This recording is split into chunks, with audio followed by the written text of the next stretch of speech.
All right, let's see if I can get this up before I have to go to work, because the chapter came out a little bit late. I've only had time to read it over once, so this is immediate first reactions, no time to think about anything.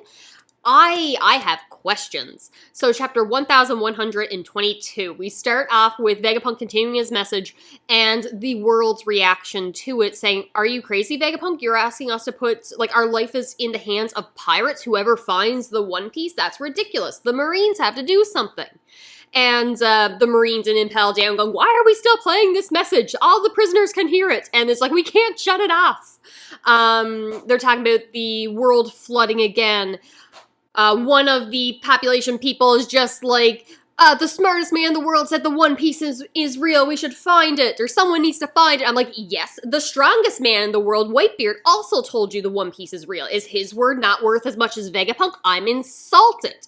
We have my sweet boy Kobe. I have questions. I choose to be hopeful and optimistic in terms of him. So he has a flashback to when he first met Luffy, and Luffy saying he's going to be king of the pirates, and Kobe saying that means you'll have to make the entire world kneel to you. And now present day, Kobe, sweet boy, done nothing wrong in his entire life. Best Marine, there's no good Marines. Not happy with this.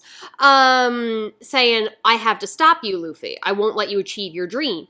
And I choose to believe, I'm in hard denial right here. He's a good boy. He respects Luffy. He knows Luffy's a good person. He has to know the corruption and the devastation and the everything about the world government and the nobles. He's in Sword, so technically he's not even a Marine anymore. I choose to believe he knows something that we don't, because secret organization, if someone got to find the One Piece to hopefully learn he seems like he'd want to know the truth. If the government is hiding something, if they are the reason the world is sinking, if information could save people and stop the world from continuing to sink, maybe, then he would want that found. But why would you want to stop Luffy from becoming Pirate King, therefore stop him from finding the One Piece? Are you going to find it yourself? Are you going to get it as a Marine? Is that what you're meaning by this? Am I overthinking this line? Probably. He's probably just a loyal Marine. He shouldn't be. Marines are bad in this world. See, I also want to see Kobe and Luffy fight, and it to end in just them laughing and saying that was fun. I'm happy we both achieved our dreams. No animosity, no hatred, just camaraderie, respect, a solid fight, and then just be happy and friends afterwards.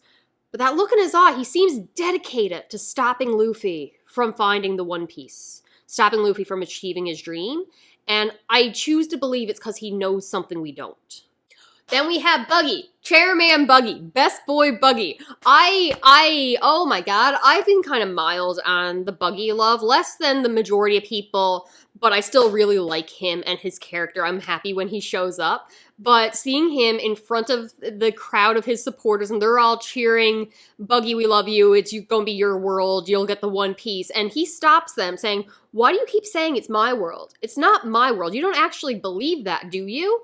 And they're all, "What were you talking about?" Like, "It's our world, right?" It's like, "Isn't it obvious? We're doing this together." And they all cheer, saying, "We'll follow you into hell." Another reference to hell. I want to go to the underworld. And they're just the love and support that they are showing him, the respect, the loyalty, everything. It is beautiful. And Crocodile tells Buggy to sit down, shut up, and Buggy turns around. There's tears in his eyes as he's feeling the love of everyone around him. It's beautiful. I love it. Best boy Buggy. I'm still not unconvinced that obviously Luffy, by the end of the series, will be the Pirate King. He will get to the One Piece. He will learn the world's history. But I do firmly believe that something will happen. The reporter will show up, take an image, and it's going to be Buggy, and the world will think that Buggy is the Pirate King, but really it's Luffy, and the actual pirate world knows it's Luffy. I can just see him doing that joke. We have a little cameo with Blackbeard as he's telling them to bring Caribou to him. The Blackbeard pirates threatened to kill him right then and there, but I was like, bring him to me. If his information's a dud, I'll be the one who takes him out. I am so excited to hear what Caribou knows specifically, because he knows a lot. The reveal for what Caribou, who they're working for previously, maybe, if anything. The fact that he wants to work with Blackbeard, why is he so loyal to Blackbeard? Is this almost like a Luffy Shanks kind of thing, whereas like Blackbeard did something to inspire him? Are they from the same islands? Did he witness Blackbeard's power? Something. Are we going to learn more about Blackbeard through Caribou for why he respects him, what he's seen, what he knows? And as he gives all the information on the ancient weapons and everything that he's acquired from Fishman Island to Wano, I'm so excited for the conversation between Caribou and Blackbeard. Like, unreasonably excited. I've been waiting for this. Maybe he knows how to get to the underworld. That's where the final poneglyph is. Let me live in my delusion, okay? But the chapter like ends with the stupid giant pig Gorosei hitting the iron giant, and it smashes the transponder snail inside it, which ends the message, and I'm assuming it means we can't tamper with it to see what the full message was. Not that I expected that to be an option. But what's the giant's name? Emeth? Has a flashback talking to Joy Boy. I have an issue. So Joy Boy is seen wearing the straw hat. I don't like that really at all. I was excited to see it, but I don't like it. I don't want, it can be, they can have the same fashion sense. That's fine. If he just likes having a cool sun hat, keep the sun out of his eyes when he's sailing, that I'm fine with that. But if it ends up being the exact same straw hat, that, because it can't be. Roger had the straw hat before beginning his journey, before making it Laugh Tale. So that straw hat that belonged to Joy Boy, which is the same design as the one in the freezer with Eam, that's giant, would have had to make it across the world, whatever, be eventually found by Roger, worn past to Shanks, past to Luffy. That's feeding far too much in my crazy tinfoil hat theory of putting your haki/soul spirit into an object that can then be passed down. So whoever wears the straw hat gains power. The reason their haki is so powerful is because they were wearing Joy Boy's straw hat that amplified their haki, also amplifying their will, probably manipulating them, whispering in the ears, sending them on this path to achieve Joy Boy's dream and goal. I don't like that. I don't like it at all. Feels too forced. I don't want it to be the same straw hat. They can have the same fashion sense. So that's my one hope right then and there. I don't know if I'm in the minority for that one. But I feel very strongly I do not want that to be the same straw hat. I don't even want it to be a straw hat that belonged to a member of Joy Boy's crew if they all had straw hats. But speaking of crazy tinfoil hat theory of putting haki in an object to manipulate or be used down the line, kind of plays into this chapter because Joy Boy, wanting to protect Emeth even after his own death, said, I'm going to give you some of my most powerful haki that you can use to protect yourself or your loved ones at any point in time. That way it's like I'm protecting you even when I'm not here. And it's beautiful and it's sweet. And they give it to him through a knot that when it's untied, it's released. So Emeth talking to Luffy finally introducing himself and saying, I'm sorry, I mistook you for someone else, but when Luffy introduces himself as Monkey D. Luffy, I'm going to be king of the pirates, Emeth thanks him for letting him hear that rhythm again. I'm assuming the drums of liberation, that heartbeat that is him in Gear 5 form. And he unties the knot, releasing the haki, which causes the Gorosei to be swept away. It overwhelms everybody. They are put back to their human form instead of their monster form, and undoes the summoning spell thing that happens that sends them back to Marijua. Eam is shook, overtaken on his or her knees, shaking, look in their eyes, just going, Joy Boy, having never felt that haki in God knows how long, to re-experience the power of it, and it still shook him or her.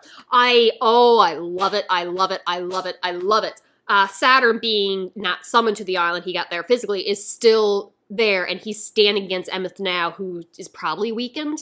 So I don't know if they're going to have a conversation. I don't want this to be the end of the Iron Giants, but it worked better than a full-on explosion that I feared we would get. I wasn't sure if we'd actually get a self-destruct, but I'll take the overwhelming haki to witness the power of the original Joy Boy. Love that. Now, Emmeth also says that he's sorry that he was unable to make Joy Boy king. Are you kidding me? I don't... Because the Pirate King was Roger. And as far as we're aware, unless we could have easily been lied to about it, he was the first Pirate King. And Emmeth was the first pirate. Joy Boy was the first pirate. Now, if Roger was named Pirate King, who named him Pirate King? Did he declare that name for himself when he made it across the world, or did Morgan put that name out? Was that name already whispered about in legends and stories? And it's like, oh, well, that was just something that happened in history or in fiction. This is the real Pirate King now. Why did Joy Boy want to be king? Was there a king of an ancient kingdom? Was he trying to take over the world? Was Joy Boy bad and trying to take over the world and conquer the world? I doubt it. Highly doubt it. But he wanted to be king. Someone in the comments a while ago had told me there's a theory that this is all going to involve one big time loop, and it's going to loop around that Luffy is Joy Boy. Like, go back in time, get something, do something, fail, break his promise to the Fishman, do everything that Joy Boy did in the past, then get sent to present and finish it off here. And so if he wanted to be king now, he wanted to be the king of the pirates in the past, even though the king of the pirates hadn't been a thing yet. I'm actually loving that idea. I didn't think I'd love that idea, but I love that idea. So even though we end it with flashback and smiling Iron Giant talking to Joy Boy, chronologically, we end with the Iron Giant standing before Saturn, and I need to know what happens next. So I need to get to work, but love this chapter. I'm very, very happy. I love seeing original Joy Boy's hockey and Ian just falling to their knees, and I want to know what happens next. All right, talk to you later.